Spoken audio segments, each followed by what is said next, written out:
واجعله لنا هجتين يا رب العالمين.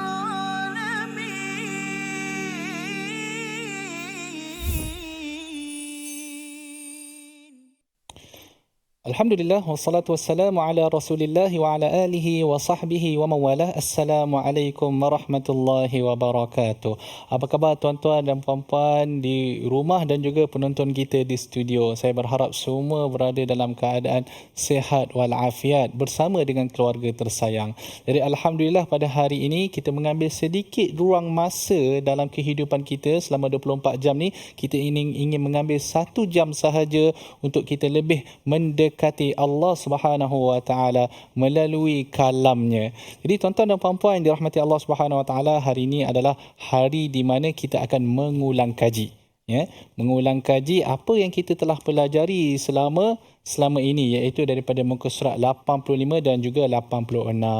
Jadi kalau episod mengulang kaji ni, kebiasaannya kita akan adalah panel-panel kita pada hari ini. Alhamdulillah. Jadi saya nak memperkenalkan terlebih dahulu panel kita, ulama muda kita pada hari ini, Ustaz Fahmi Rusli. Assalamualaikum Ustaz. Assalamualaikum. Apa khabar Ustaz? Sihat? Alhamdulillah sihat. Allah, Ustaz, yang saya faham, Ustaz kita ni merupakan seorang pegawai hal ehwal Islam di Mawib, ya Ustaz? Ya, betul. Dalam masa yang sama, dia juga adalah tenaga pengajar untuk Institut Kemahiran Baitul Mal. Masya Allah, tabarakallah. Orang hebat dengan kita ni. Subhanallah. Dan tidak dilupakan juga qari kita, Al-Fadhil Ustaz Tarmizi. Assalamualaikum Ustaz. Apa khabar Ustaz? Waalaikumsalam warahmatullahi wabarakatuh. Kalau tadi saya kata Ustaz Fahmi bukan calang-calang, orang dia yang sebelah sana pun tidak kurang. Ya, Masya Allah, tabarakallah. Ya, Datuk. Okey. Jadi Ustaz, InsyaAllah pada hari ini adalah sesi di mana kita akan lakukan beberapa ulang kaji, ya Ustaz. Jadi sekadar untuk kita bagi gambaran lah, muka surat 85 dan 86 ni Ustaz nampak dia banyak berkisar tentang apa Ustaz? Masya Allah. Baik, asasnya yang berceritakan tentang sifat yang dicela sebahagiannya di dalam agama kita ini, yang berkaitan daripada perbuatan orang-orang kafir dan perbuatan orang-orang yang munafik. Dan apabila kita mengetahui sifat-sifat yang tercela ini, maka kita berpaling daripadanya, iaitu kita mengelakkan diri kita daripada melakukan perkara-perkara seperti ini secara asasnya dan secara umum. Masya Allah, tabarakallah. Satu mukadimah yang baik, kan, kalam yang penuh dengan isi. InsyaAllah kita akan kupaskan satu persatu sebentar lagi.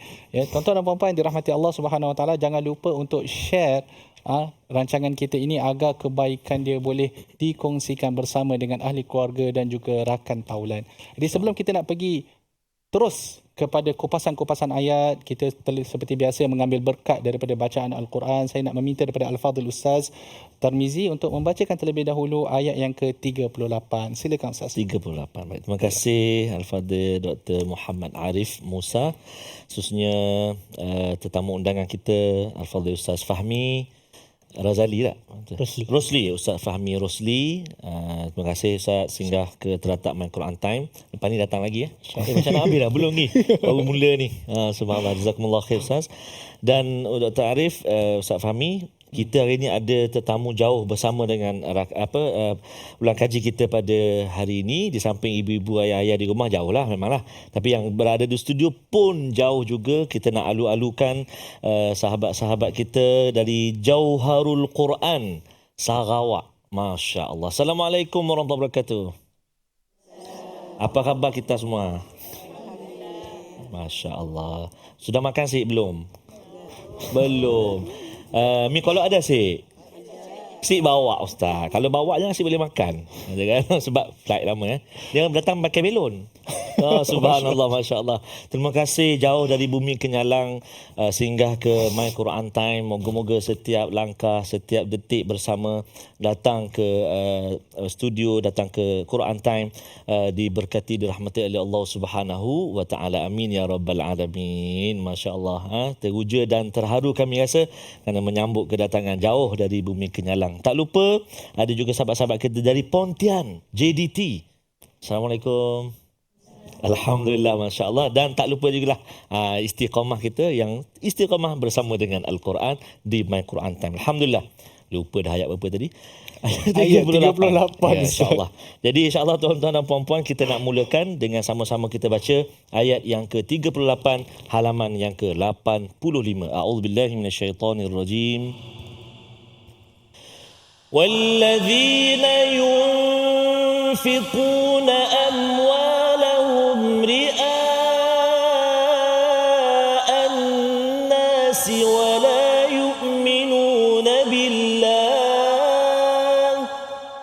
ولا يؤمنون بالله ولا باليوم الآخر ومن يكن الشيطان له قرينا فساء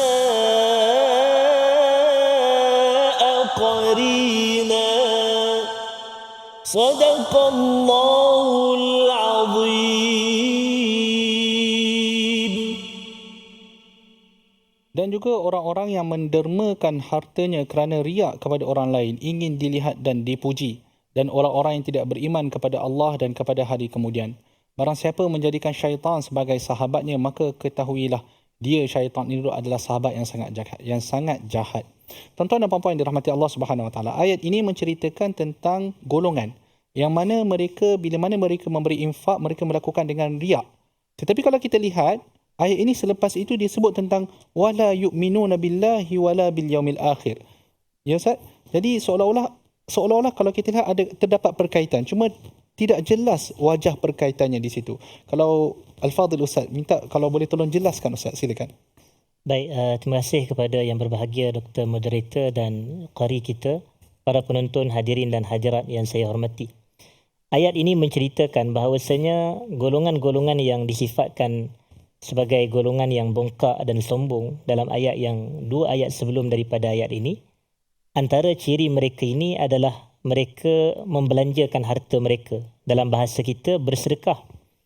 Tapi sedekah ini dimasuki penyakit, dan penyakit itu namanya riak. Jadi orang-orang yang beriman, sifat dia tidak begini. Orang beriman, sifat sedekahnya mereka ikhlas. Dan ikhlas adalah menafikan riak. Maknanya ikhlas ini adalah berlawanan dengan riak. Jadi sebab itu disebutkan bahawasanya ciri-ciri golongan yang beriman kepada Allah dan beriman kepada hari akhirat, mereka ikhlas dalam melaksanakan apa sahaja amalan soleh mereka. Baik amalan ni seperti ibadah badaniah macam salat, macam puasa, ataupun ibadat maliyah, ibadat harta seperti zakat dan juga sedekah. Jadi mereka tak dimasuki perasaan riak. Dan riak ini ada masalah pada iman. Sebab itu, orang beriman diwajibkan ikhlas. Dan lawan kepada ikhlas, kita katakan ada 2.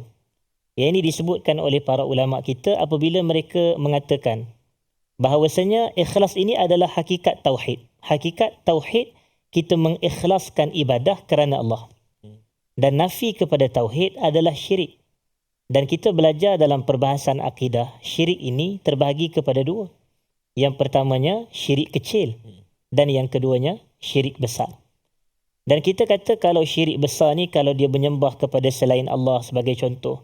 Tetapi syirik kecil inilah antaranya riak. Jadi inilah yang kita nak jauhi. Maknanya bila kita tahu bahawasanya sifat golongan ini, mereka menginfakkan hartanya dalam keadaan riak. Riak ni ada kaitan dengan kalimah ra'a. Ra'a ni melihat. Jadi maknanya dia melakukan amalan dan dia suka memperlihatkan, menunjuk-nunjukkan amalan dia kepada orang lain.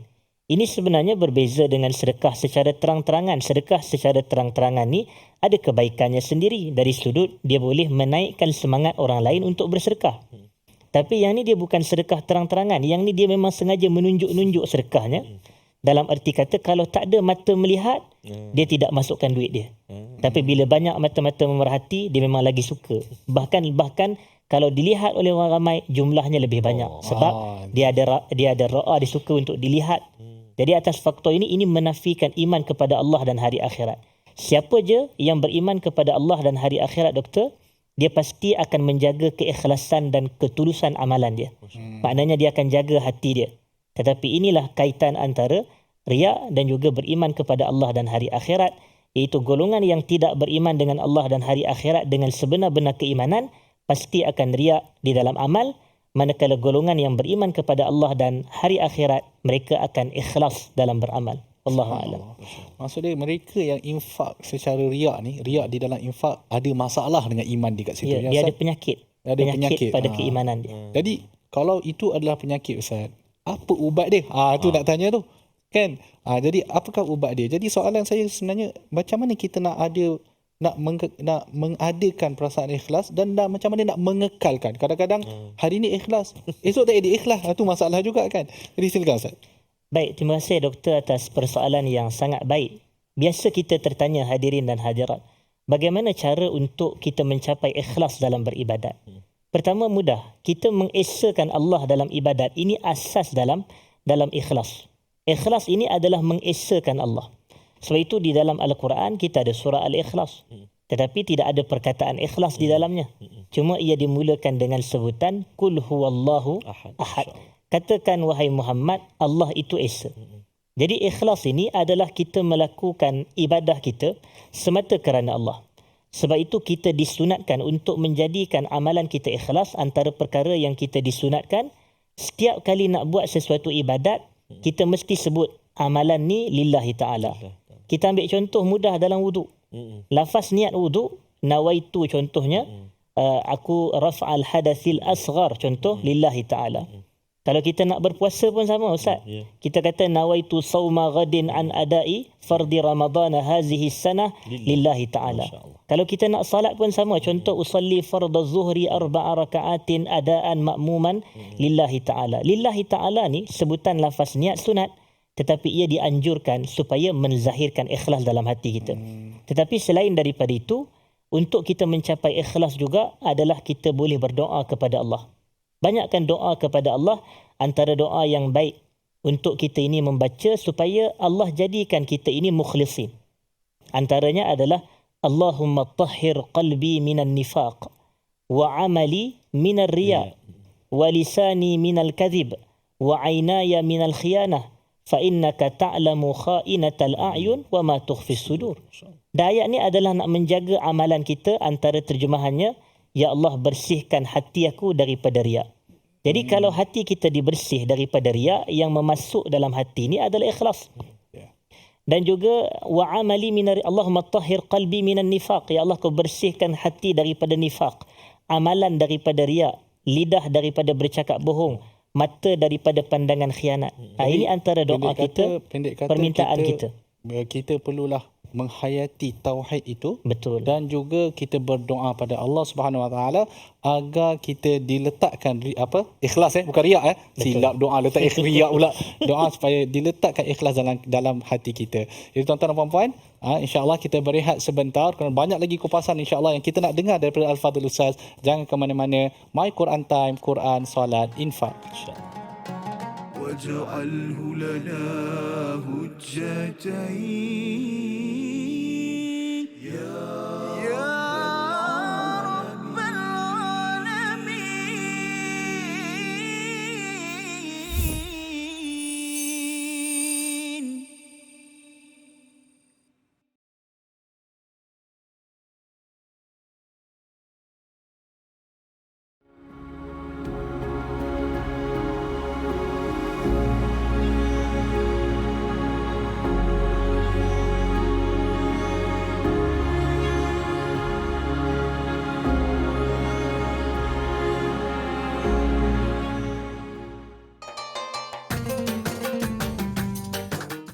اقرأ باسم ربك الذي خلق.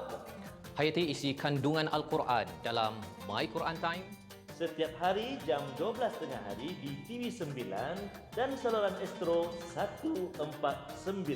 Quran, salat, Infak.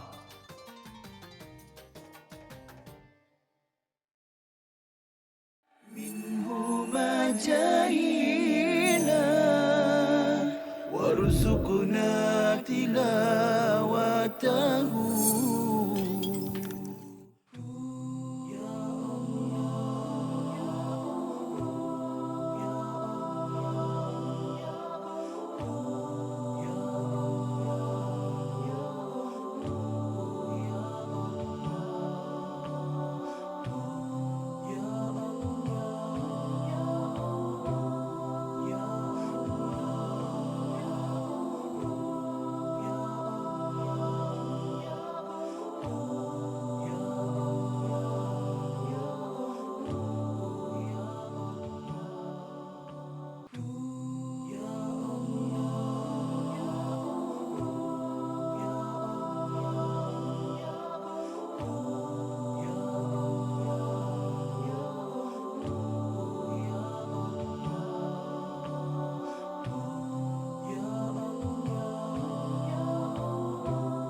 واجعله لنا حجتين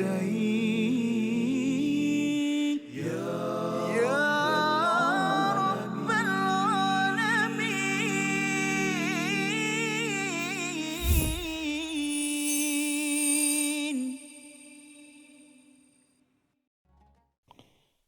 Alhamdulillah tuan-tuan dan puan-puan dirahmati Allah Subhanahu Wa Taala, kembali kita dalam rancangan My Quran Time, Quran, salat dan infak. Lupa kita punya tagline, Quran, salat dan infak, dan episod hari ini adalah episod ulang kaji. Dan kita masih lagi bersama dengan Al-Fadhil Ustaz Fahmi. Ya, tuan-tuan dan puan-puan, saya nak menarik fokus tuan-tuan dan puan-puan pada ayat yang ke-41.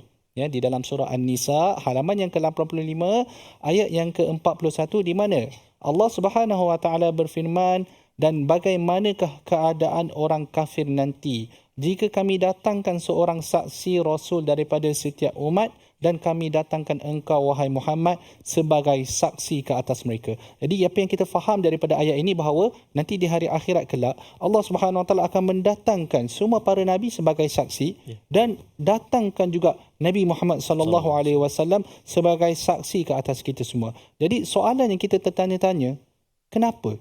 Itu yang kita nak tanya tu. Biasanya Allah SWT tidak membuat sesuatu melainkan ada hikmah yang tertentu yang dia cuba nak ajarkan kepada kita, panduan untuk kita nak laksanakan di atas dunia ini. So Ustaz, soalan dia, apakah hikmah dia? Kenapa Allah SWT buat macam ni Ustaz? Silakan. Baik, terima kasih kepada Dr. Moderator. Saya nak bagi satu perumpamaan. Ada orang ni dia buat jahat. Dia buat jahat. Jadi dia ingat tak ada orang yang tahu. Jadi tiba-tiba dia ni, contohnya, dia dihadapkan ke pengadilan, ke mahkamah pengadilan untuk dia diadili. Dan tiba-tiba adalah mahkamah tu panggil ada satu orang saksi. Bahawasanya saksi ni tahu yang dia buat jahat. Dia ingat tak ada siapa tahu. Jadi rupanya saksi tu ada. Jadi sama juga umpamanya dengan golongan kafir ni. Jadi mereka tak boleh nak menipu lagi dah pada hari akhirat. Apabila mereka dibentangkan di mahkamah pengadilan Allah Subhanahu Wa Taala, dibawakan kepada setiap umat nabi-nabi yang diutuskan kepada mereka. Dan nabi-nabi ini akan menjadi saksi. Mereka boleh mendakwa, kami tak tahu pun. Tapi akhirnya nabi-nabi datang pada hari akhirat, tak, aku dah sampaikan risalah aku. Jadi mereka ni jadi saksi, kamu yang dengar, kamu yang ingkari risalah dakwah aku. Jadi akhirnya umat Muhammad pun sama. Umat Muhammad pun akan didatangkan kepada kita ini, Nabi kita sallallahu alaihi wasallam menjadi saksi kepada kita. Dan hikmahnya adalah untuk menjadikan bahawasanya Rasul ini dan para Rasul keseluruhannya telah menyampaikan apa sahaja yang disuruh oleh Allah Ta'ala kepada umat mereka. Jadi tidak ada alasan untuk mereka mendustakan pada hari kiamat, kata kami tak ada maklumat, kami tidak tahu, Rasul tidak bagi tahu, sedangkan Rasul menjadi saksi. Dan inilah yang berkait dengan ayat dalam Al-Quran di dalam surah Al-Baqarah. Ya Allah kata, wa kadzalika ja'alnakum ummatan wasatan litakunu syuhada'a 'alan nas wa yakuna rasulu alaikum syahida. Jadi Rasul menjadi saksi kepada umat-umat kita ini. Maknanya Nabi kita menjadi saksi kepada umat kita ini. Wallahu a'lam. Dan apakah pengajaran dari segi, adakah terdapat panduan amali Ustaz dalam kehidupan kita dari segi penghayatan kita ke, ataupun adakah terdapat amalan tertentu yang kita boleh reflect terhadap ayat ni Ustaz? Baik, jadi panduannya apabila kita diberitahu akhirat nanti Nabi kita akan menjadi saksi ke atas amalan kita, maka ini menjadikan kita ini patut untuk taat dan patuh dan tidak bermaksiat dan tidak ingkar kepada apa sahaja yang diajar oleh Rasul. Kerana saksi ni kalau kita nak berdepan dengan saksi kita, kita tahu yang dia tahu tentang apa perlakuan kita, mesti kita akan rasa takut sekiranya itu berlaku. Jadi kita takut untuk menyelisihinya dan kita takut untuk berbeza dengan dia.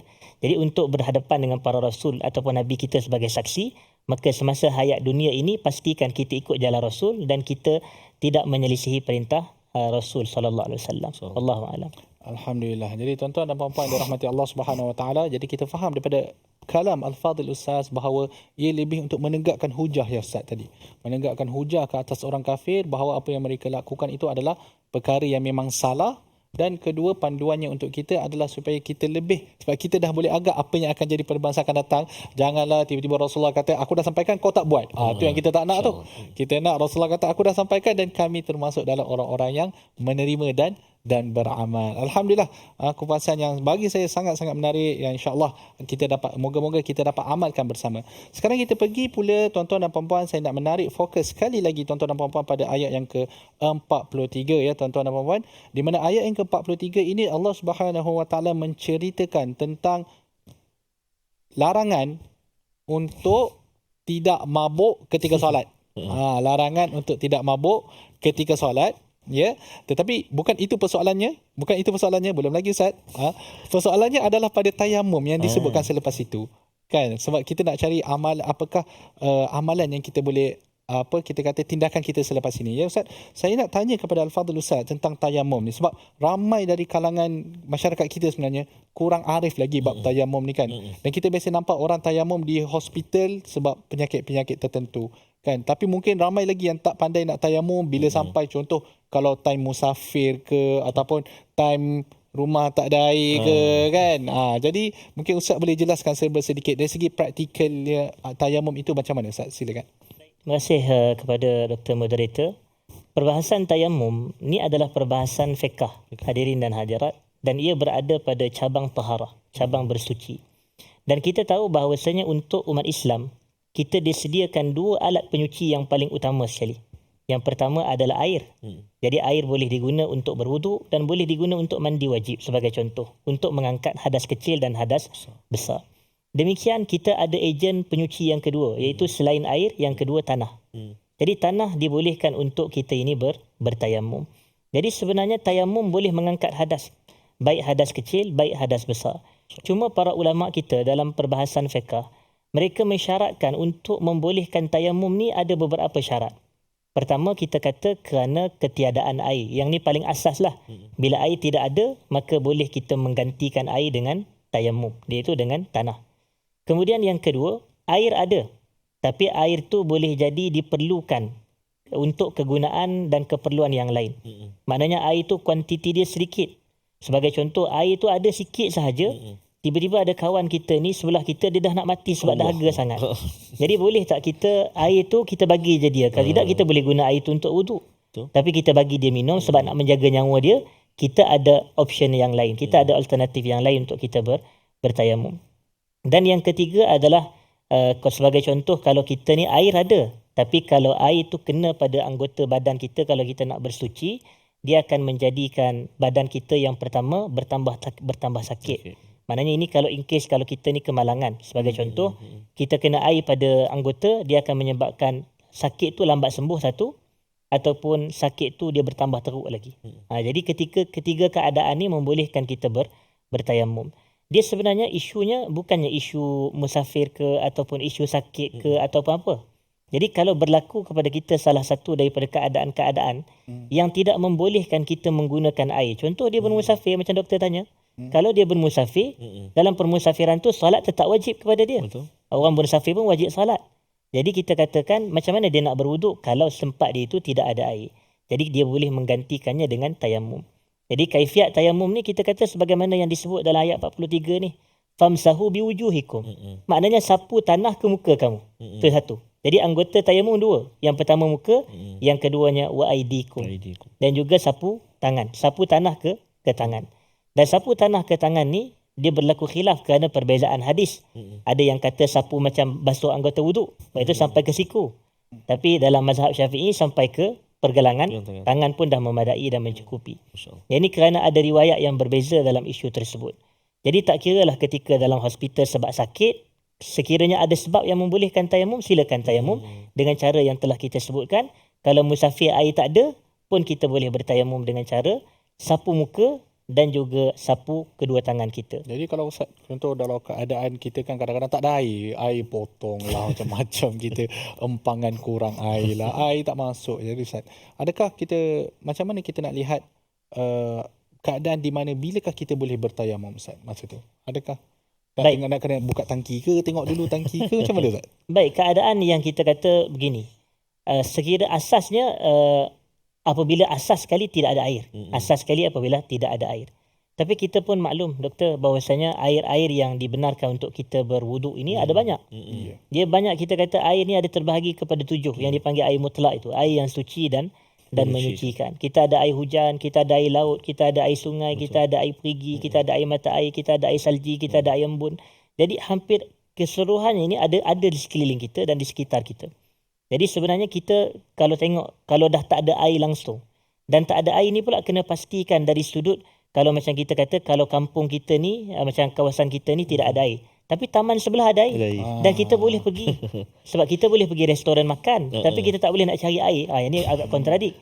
Jadi kita boleh pergi di situ untuk kita mencari air. Kalau sekiranya kawasan itu ada kemampuan untuk kita sampai di situ. Tapi kalau dah terlalu jauh, macam daripada Shah Alam kita ni, nak pergi air kena pergi Sarawak baru jumpa air. Itu kita kata susah lah kita nak pergi. Jadi atas faktor itu boleh kita bertayamum, doktor. Maksud dia, Ustaz, jangan semudah tu tengok air tak keluar dekat terus nak tayamum. Tapi rumah sebelah pantai. Kan? Sedangkan Ni air kena laut- tayamum, dia kita tayamum dengan debu pantai. Ya. Kan depan tu air. Jadi tak boleh lah tuan-tuan dan puan-puan yang dirahmati Allah SWT. Jadi tayamum ini hukumnya adalah dia nak memudahkan ataupun minta maaf, tayamum ini nak memudahkan kita untuk kita nak bersuci. Tapi dalam masa yang sama jangan ambil mudah. Kan, jangan ambil mudah. Kan saya risau juga orang kan. Orang bila dia terlampau eager sangatlah. Kan dia pun baca hadis Nabi SAW. Oh, sebenarnya Allah suka bila mana kita mengambil kalau ada dua apa macam mana Ustaz? Kalau ada dua benda, ambil yang lebih ikhtar aisarahuma, memilih yang lebih mudah. Langsung dia buatnya macam tu. Jangan tuan-tuan dan puan-puan. Jadi kita kenalah walaupun telah dimudahkan Allah SWT, tapi kena mengikut kadarnya. Kita berehat sebentar tuan-tuan dan puan-puan. Kita akan kembali sebentar lagi My Quran Time, Quran, Salat dan Infak. واجعله لنا هجتين يا رب العالمين.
جاهلا وارزقنا تلاوته.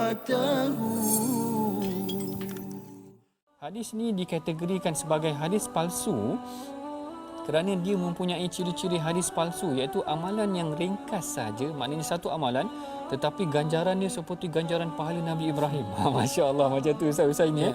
Seakan-akan Ustaz ini malam ke-8 solat tarawih dapat pahala Nabi Ibrahim terus. Yang menariknya doktor, saya pernah ada buku ni. Masya Allah. Saya pernah ada buku ni, dia kata malam pertama pahala ni sebini kan. Betul. Tapi dulu kita tak berapa nak belajar sangat kan. Jadi kita dah tahu tentang kata hadis yang viral tapi tak sahih ni, kita ambil lah iktibar kan. Betul. Yang ni yang sangat penting kita belajar tentang pengajian hadis ni tuan-tuan. Barangkali sebelum ni banyak juga tersebar hadis-hadis yang kita biasa dengar dalam masyarakat, tetapi kita bimbang hadis-hadis ini adalah hadis yang tidak kena ataupun tidak benar. Dan salah satu ciri-ciri hadis yang tidak betul ataupun palsu ini, seperti mana yang disebutkan dalam slide itu tadi, ganjaran yang sangat besar terhadap satu pahala, terhadap satu amalan yang kecil. واجعله لنا هجتين يا رب العالمين.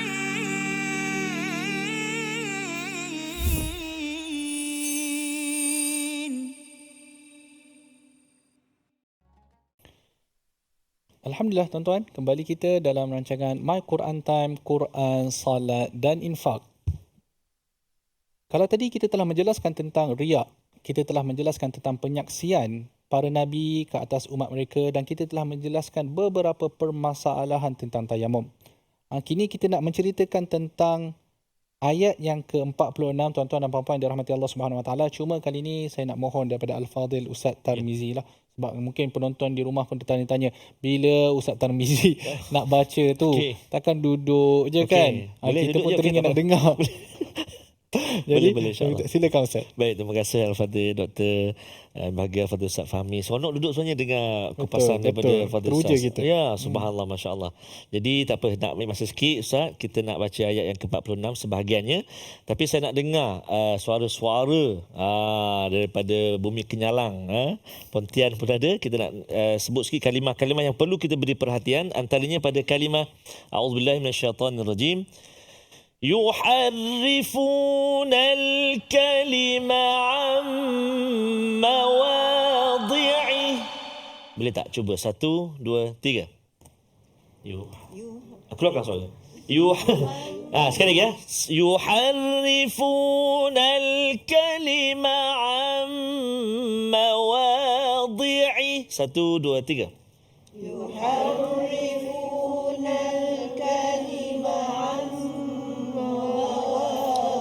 mungkin kalau Ustaz Tarmizi ambil daripada tengah, mereka tercari-cari mana nak baca. Tercari-cari. Okey. Kalau Ustaz boleh ambil awal sikit Ustaz. Ambil awal sikit Ustaz. Sian orang kita. Ustaz ni kami cari jumpa dia kata. Okey, daripada awal daripada awal. Auzubillahi minasyaitanirrajim. Minalladzina hadu yuharrifuna al-kalima an mawadhi'i. 1, 2, 3.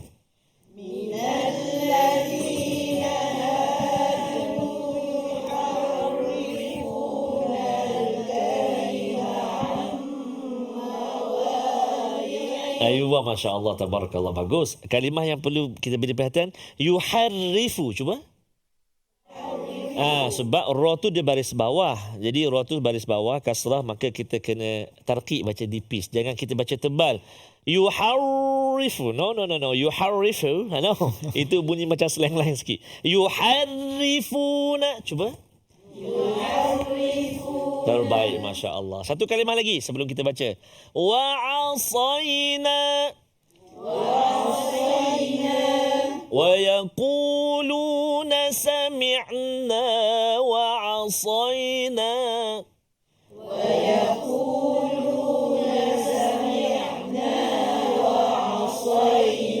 Masya Allah, tabarakallah. Seronok dapat dengar suara semua. Bagus baca, alhamdulillah. Teruskan insya-Allah taala. Jadi siapa yang wa yaquluna sami'na wa asayna tu, ni kita nak baca daripada permulaan ayat yang ke-46 sehingga wa ta'na fid din. Jom kita baca. A'udzubillahi minasyaitonirrajim.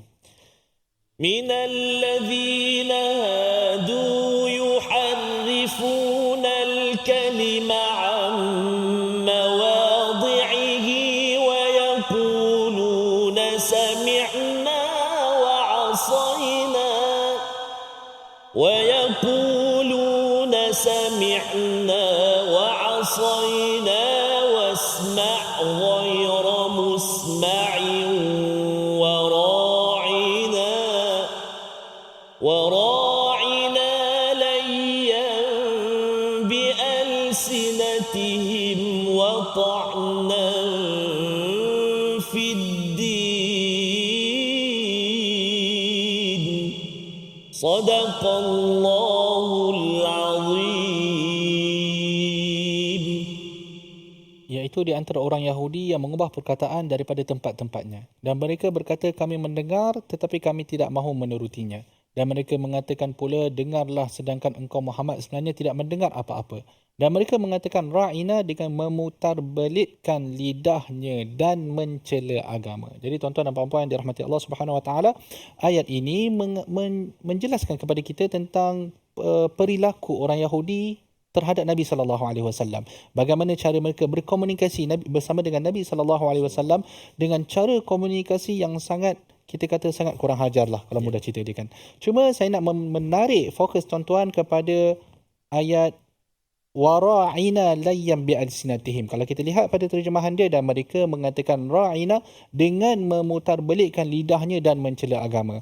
Jadi Fadil Ustaz, boleh Ustaz jelaskan tak dengan lebih lanjut apa yang berlaku ni sebenarnya ni? Apa cerita Ra'ina ni? Ya, silakan Ustaz. Baik, terima kasih Dr. Moderator. Soalannya berkaitan dengan apakah yang diucapkan oleh kelompok Yahudi daripada perkataan-perkataan yang tidak ada adab apabila mereka ini berhadapan dengan Nabi sallallahu alaihi wasallam. Dan berkenaan dengan isu Ra'ina ni, kita kena katakan bahawasanya ia adalah juzuk daripada bentuk ucapan mencela. Maknanya ini adalah salah satu bentuk ucapan celaan yang digunakan dalam bahasa Yahudi, tetapi dalam bahasa Arab boleh jadi maksud dia lain. Ra'ina dalam bahasa Arab boleh jadi makna dia jagalah kami, peliharalah kami. Kalau kita kata mura'at, menjaga dan memelihara. Tetapi ra'ina dalam bahasa Yahudi ini adalah salah satu perkataan celaan. Jadi sebab itu dalam surah Al-Baqarah ada larangan kepada orang beriman. Allah kata la taqulu ra'ina. Jangan kamu cakap ra'ina, tetapi waqulu unzurna wasma'u. Akan tetapi cakaplah unzurna wasma'u.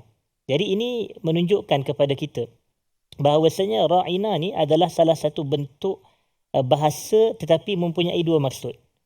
Jadi mereka ni bercakap di depan Nabi sallallahu alaihi wasallam dengan bahasa ra'ina, nampak Nabi dengar macam tak ada masalah. Tapi maksud mereka guna adalah maksud untuk mencela atau memerli. Jadi ini perkataan yang kita katakan sifat golongan Yahudi ni, dia macam cakap double meaning. Depan orang mungkin zahirnya ucapan tu baik, tetapi sebenarnya yang mereka maksudkan ucapan tu ucapan tidak baik dituju kepada Nabi. Dalam sekala kita rujuk doktor kepada kitab-kitab tafsir, mereka seolah berbangga. Dulu dia kata, dulu kami boleh cakap tak elok depan Muhammad ni dengan cara sembunyi-sembunyi. Tapi sekarang ni kami boleh cakap publicly. Sebab dia tak faham. Maknanya yang dimaksudkan lain tapi yang kita faham lain.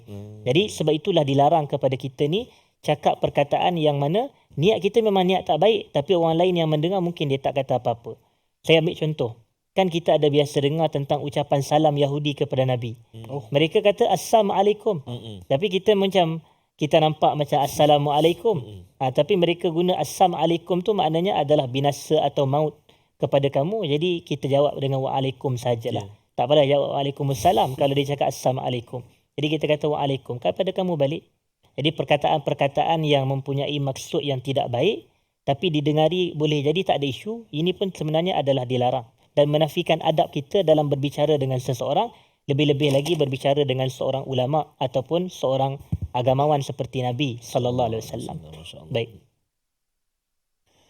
Ustaz, terima kasih Ustaz. Cuma kalau kita nak ambil lah dalam konteks ini wara'ina ini Ustaz, adakah terdapat amalan panduan? Biasanya kita nak tengok lah kan, sebab Nabi SAW sebagai murabbi, bagi dia adalah seorang Nabi dan juga adalah seorang murabbi.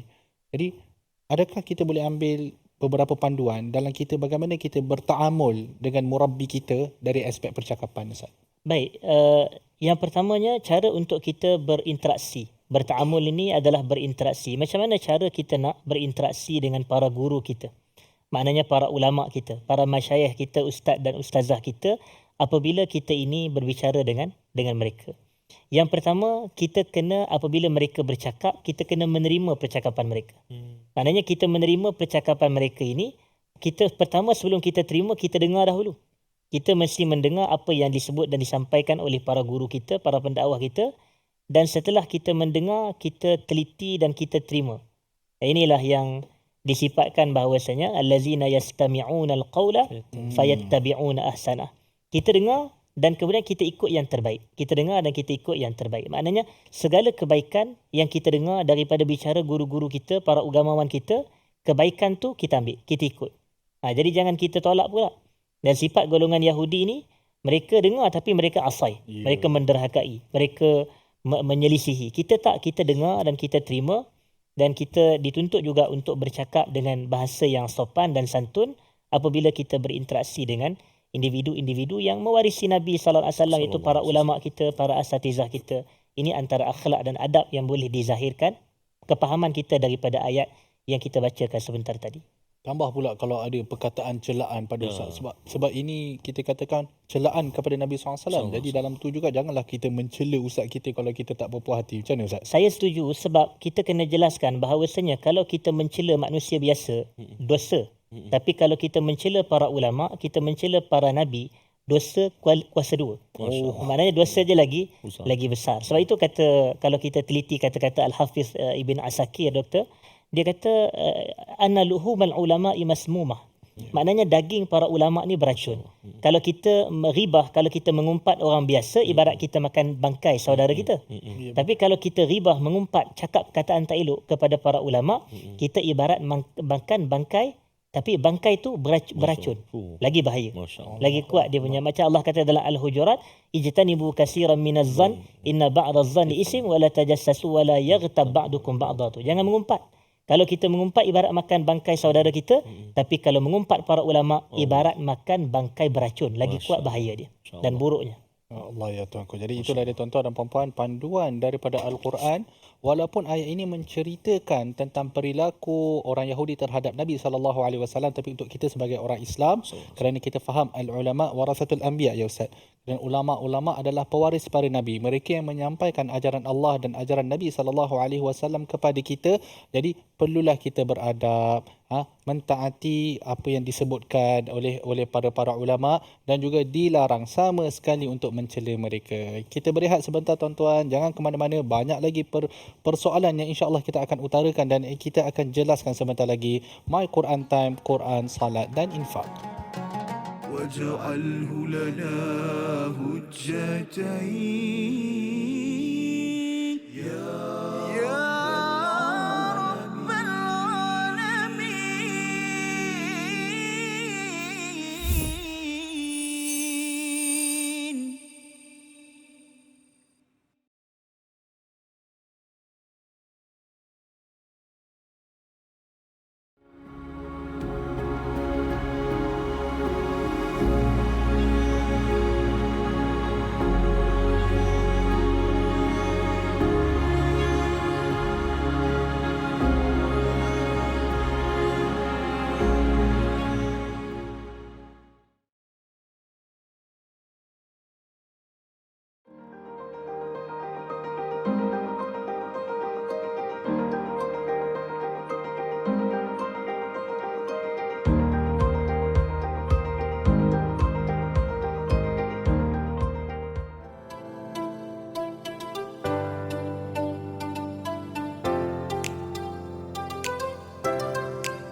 جاهنا وارزقنا تلاوته. Disebutkan oleh Coach Jamil tadi berkenaan dengan aiqadha wa aiqadha ahlahu, dan baginda sallallahu alaihi wasallam akan menggerakkan, membangunkan, mengejutkan ahli keluarganya, isteri-isteri dan keluarganya. Itu adalah benda yang memang kita akan faham terus daripada hadis tersebut. Namun para ulama kita mengatakan yang perlu ditekankan daripada perkataan itu ialah kita tidak berseorangan melakukan kebaikan. Kita kena ingat bahawa kita ada keluarga yang kita nak gesa mereka, gerakkan mereka untuk melakukan ibadat bersama kita. Kita tak nak masuk syurga seorang-seorang. Itulah yang mudahnya. Jadi kalau kita ada kawan, kalau kita tak ada keluarga, mungkin kita sedang belajar ke apa, kita ada kawan-kawan yang tidur, kejutkan dia. Kejutkan dia bangun. Apatah lagi mungkin dia ada program pagi itu, program iftar dan sebagainya, sebagai AJK kan dan sebagainya. Dia keletihan. Balik dah sembahyang tarawih, dia tidur, kita cuba gerakkan dia, at least dia bangun, sekurang-kurangnya dia bangun dan dia membacalah sedikit zikir-zikir yang mudah dibaca dan pahalanya besar. واجعله لنا هجتين يا رب العالمين.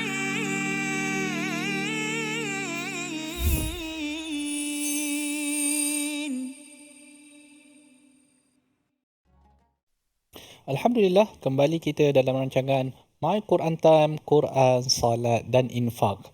Tuan-tuan dan puan-puan yang dirahmati Allah Subhanahu Wa Taala, kali ini kita nak memberi fokus kita kepada ayat yang ke-49.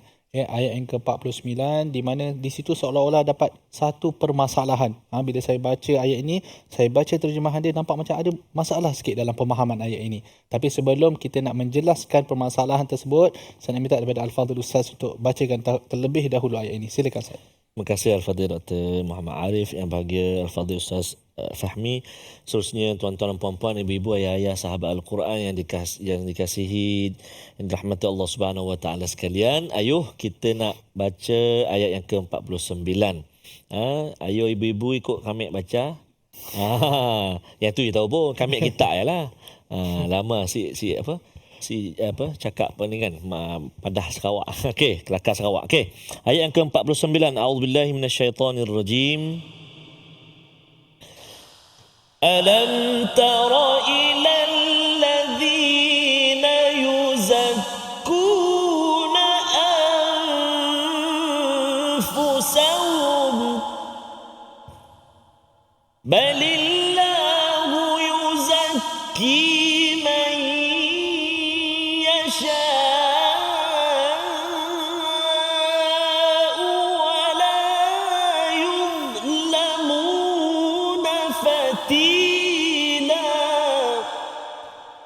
ولا يظلمون فتيلا صدق الله العظيم.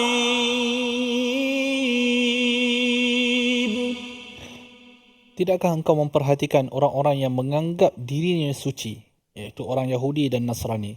Sebenarnya Allah menyucikan sesiapa yang Dia kehendaki dan mereka tidak dizalimi walau sedikit pun. Tuan-tuan dan puan-puan dirahmati Allah Subhanahu Wa Taala. Ayat ini seolah-olah sedang merujuk kepada golongan Yahudi, di mana orang-orang Yahudi ni mereka suka memuji diri mereka sendiri. Mereka menganggap diri mereka itu bersih, diri mereka suci, mereka lah yang terbaik. Kan sampai ke hari ini saya rasanya mereka masih lagi menganggap mereka lah the chosen one. Golongan umat yang terpilih. Jadi ayat ini seolah-olah melarang kita daripada memuji sama kita, Ustaz. Betul ke macam tu, Ustaz? Silakan, Ustaz. Terima kasih, Doktor. Pertama sekali, ayat ni menceritakan tentang tazkiyatun nafs. Tazkiyatun nafs ni ada dua kefahaman. Yang pertama yang kita biasa guna adalah penyucian dan pembersihan jiwa. Ni kalau kita belajar akhlak, kita belajar adab dan tasawuf, ini adalah tazkiyatun nafs. Tetapi ini bukan dimaksud dalam ayat ni. Yang dimaksudkan dengannya adalah maksud yang kedua. Tazkiyatun nafs ni menganggap diri sendiri suci. Dia menyucikan diri dia, menganggap dia lebih hebat daripada orang lain, kaum dia, bangsa dia lebih hebat daripada orang lain. Jadi inilah yang dimaksudkan dengan larangan ayat dalam ayat ni.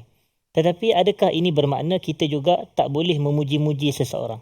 Ini pun sebenarnya menurut para ulama yang membahas ayat ni, ia juga termasuk bahawasanya kita ni kalau boleh jangan memuji-muji dan mensuci-sucikan seseorang itu secara berlebihan. Walaupun itu adalah saudara kita. Tetapi dia bukanlah maknanya haram secara mutlak. Tapi dia ada dia punya perincian dia dan perbahasan dia, dan saya nak sebut. Kalau macam contoh, kita ada qari kita, Ustaz Tamizi kita. Ada kelebihan, iaitu baca Quran dengan suara yang sedap. Tapi kalau saya puji, maknanya Ustaz Tamizi inilah yang baca Quran yang paling sedap saya lihat atas muka bumi.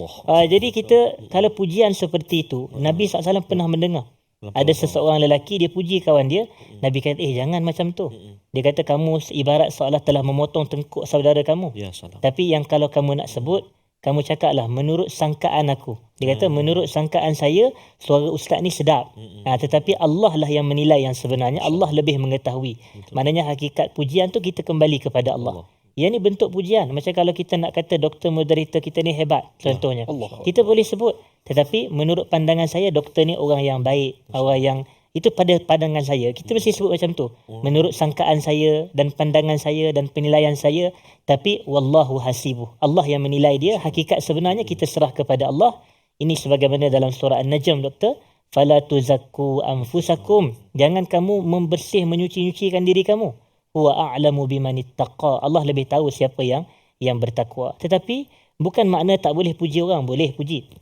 Tapi puji dengan bahasa yang telah saya sebutkan, maknanya puji dalam arti kata menurut sangkaan saya, si fulan ni zahirnya adalah orang baik, orang yang dermawan, orang yang pemurah, orang yang bijaksana. Tetapi jangan kita mengatakan secara jazam. Sebaliknya kita serahkan kepada Allah. Dan yang kedua, kata para ulama, boleh memuji seseorang di hadapan dia sekiranya pujian itu adalah pujian yang betul. Syarat dia mesti pujian tu pujian yang benar. Jangan kita puji nak mengampu. Jangan kita puji dalam keadaan benda itu tidak betul. Tapi kita maknanya kita puji tapi ia tidak ada sebarang kepentingan untuk diri kita. Yang ni dibolehkan. Yang tadi pujian pada Ustaz Tarmizi tadi nak dalam kategori mana tu? Betul ke mengampu Ustaz? Ya, ni pujian yang insya-Allah menurut saya adalah segitu yang benar lah. Okey.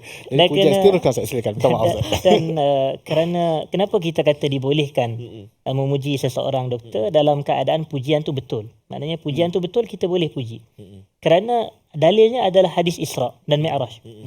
Apabila Nabi SAW dimi'rajkan daripada Masjidil Aqsa ke Sidra Al-Muntaha, Nabi naik ke langit yang pertama, kedua, ketiga, ketujuh, berjumpa dengan para anbiya. Di langit pertama jumpa Nabi Adam. Bila Nabi jumpa Nabi Adam, Jibril kata kepada Nabi, bagi salam. Ini abuka, ini bapak kamu. Fasallim ala abik, bagi salam kepada pak kamu. Kemudian Nabi pun bagi salam. Kemudian Nabi Adam jawab dan dia kata, marhaban bil ibni salih wan nabiyyi salih. Selamat datang kepada anak lelakiku yang saleh dan nabi aku yang saleh. Jadi menyifatkan seseorang sebagai saleh ini pujian. Jadi boleh puji, tetapi pujian tu pujian yang betul kerana Nabi Muhammad memang adalah seorang nabi yang saleh. Di langit yang kedua pun jumpa Yahya dan Isa, marhaban bil akhis salih wan nabiyyi salih. Selamat datang saudara kami yang saleh dan nabi yang saleh. Jadi ini tidak ada masalah memuji seseorang, tapi pastikan pujian itu betul. Jangan pujian dalam erti kata kita cakap bahawasanya mutlak, tapi kita serahkan ia kepada Allah menurut penilaian saya, dia ni orang yang baik, tapi Allah lebih mengetahui, Allah yang berhak menilai. Wallahu a'lam. Okey, jadi alhamdulillah satu penjelasan yang sangat baik. Jadi tuan-tuan, Ustaz Tarmizi, kalau balik kalau nak puji isteri, kena ada tambah disclaimer tepi tu. Pada pandangan saya, awaklah yang paling cantik. Masya-Allah. Kan? So jangan awak paling cantik, kemungkinan ada yang lebih cantik. So pada pandangan saya, awaklah yang paling cantik. Okey. Tuan-tuan dan puan-puan, itulah sedikit panduan daripada ayat yang ke-49 mengajar kita bahawa walaupun ayat ini seperti mana yang kita sebutkan tadi, dia berkenaan dengan orang-orang Yahudi, tetapi panduan amali yang kita dapat tadi seperti mana yang dijelaskan oleh Al-Fadhil Ustaz bahawa kita jangan memuji orang lebih-lebih ya Ustaz. Dalam masa yang sama, pujian itu perlulah satu yang betul dan juga ia hendaklah bukan untuk tujuan mengampu. Macam tu ya Ustaz. Dan juga lebih baik bila mana kita memuji seseorang, kalau setengah orang dia kata, oh ni ahli syurga, ni ahli syurga, tu lagi hebat Ustaz. Tu macam mana tu lah? Macam mana kiranya? Ni ahli syurga ni. Tidak boleh menjazamkan seseorang sebagai ahli syurga kecuali mereka yang diberitahu oleh Nabi dan wahyu. Maknanya macam 10 sahabat yang dijamin syurga, yang tu kita boleh. Tapi kalau kita nak kata kepada seseorang itu, kita kata elakkan kerana yang tahu hakikat sebenar adalah Allah. Tak ada orang yang pergi berperang, orang kata dia ni mati syahid. Nabi kata, mana kamu tahu dia mati syahid? Ya, betul. Jadi maknanya hakikat sebenar adalah pengetahuan ilmu Allah. Tapi kita kata mudah-mudahan dia masuk syurga, mudah-mudahan dia mati syahid. Menarik ya. Jadi tuan-tuan dan puan-puan, jaga ayat kita, ingat yang mengetahui segala hakikat adalah Allah Subhanahu Wa Taala. Dan kita pergi pada ayat yang terakhir ya, ayat yang terakhir pada ayat yang ke-51 ya, tuan-tuan dan puan-puan yang dirahmati Allah. Allah Subhanahu Wa Taala menyebut, apakah kamu tidak memperhatikan orang-orang yang diberi perhatian daripada kitab Taurat? Mereka percaya kepada Jibit dan Taghut dan mengatakan kepada orang-orang kafir musyrik Mekah bahawa mereka itu lebih benar jalannya daripada orang-orang yang beriman. Seolah-olah ada propagandanya di situ. Seolah-olah ada satu propaganda yang dibuat oleh orang-orang Yahudi untuk melebihkan orang musyrikin yang sebenarnya mereka sendiri tahu orang musyrikin itu salah, tetapi mereka mengatakan orang musyrikin adalah lebih baik daripada orang Islam. Jadi soalan saya Ustaz, mungkin Ustaz boleh jawab dalam masa seminit, okay? Adakah propaganda ini masih berlaku dan bagaimana reaksi kita Ustaz? Silakan. Kita berpegang dengan makluman daripada Allah Subhanahu Wa Taala bahwasanya Allah kata walan tarda ankal yahudu walan nasara hatta tattabi'a millatahum.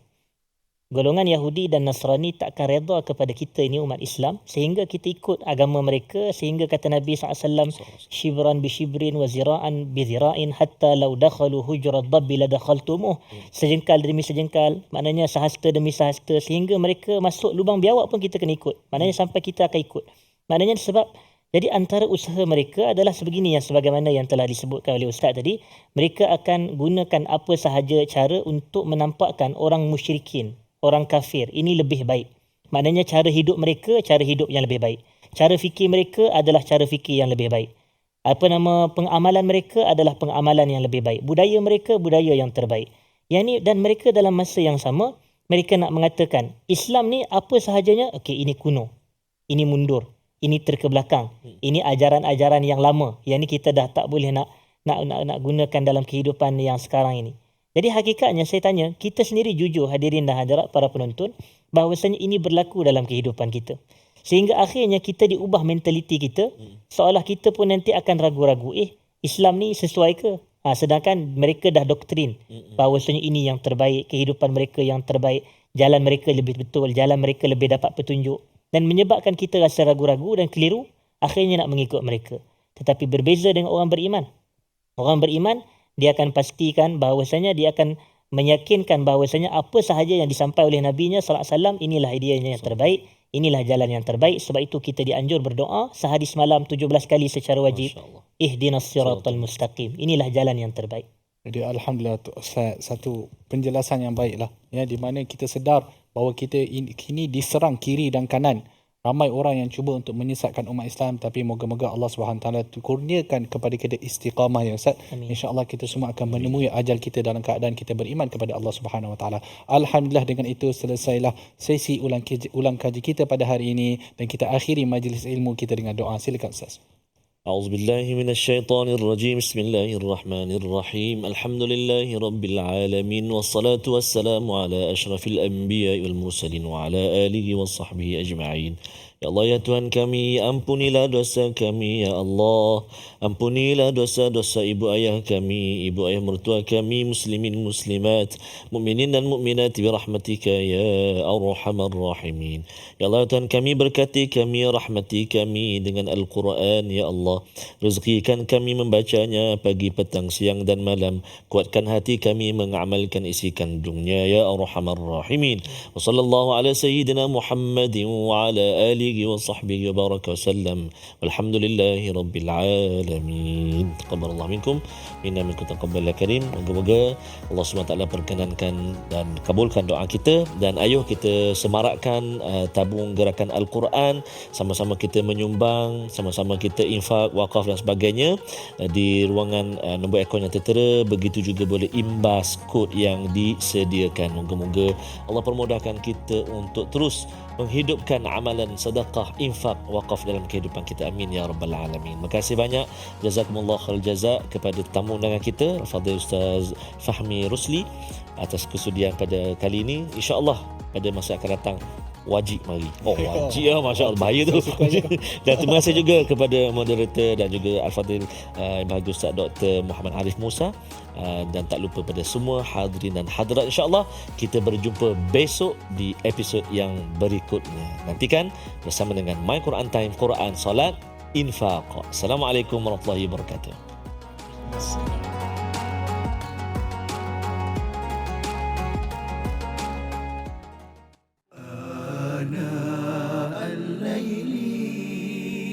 وأطراف النهار واجعله لنا هجتين